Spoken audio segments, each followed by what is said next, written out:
në Kosovë. Në Kosovë më rahat. Kosovë. A ishte këthy me jetu në Kosovë për gjithmonë?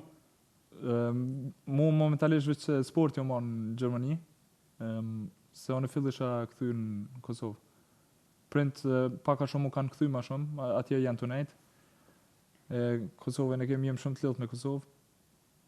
Po ne kam veç si kam servitit këto trenerin e karrieren, po është edhe një mundësi në ashtë antarmen tu menu jam në ashtë atje me vazhdu karrieren. Me ekip të emen, me që të normal me ba jashtë venet, se në Kosovë halos s'janë atë eventet m'dhaja, po ma merr mendja se edhe e mundësi për shembull me kanë se vjen treneri, se thotë okay, e shoh të arsysh me mujme edhe në Kosovë me shku.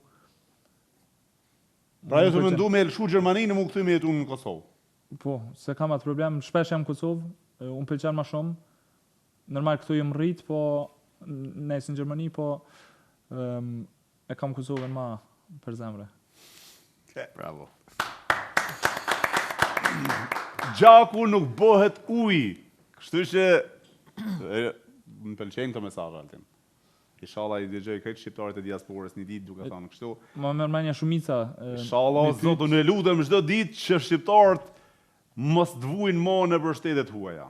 Të vinë ta krijojnë të ardhmen në vendin e tyre, në dheun e tyre, në shtetin am dhe të jetë një mundësi për të krijuar të ardhmen trashëgimtarët, brezat në vendin e të kaluarve tanë apo të gjyshit, stërgjyshit dhe gjithë paraardhësve tanë. Kjo është ideja më e mirë dhe lutem për këtë.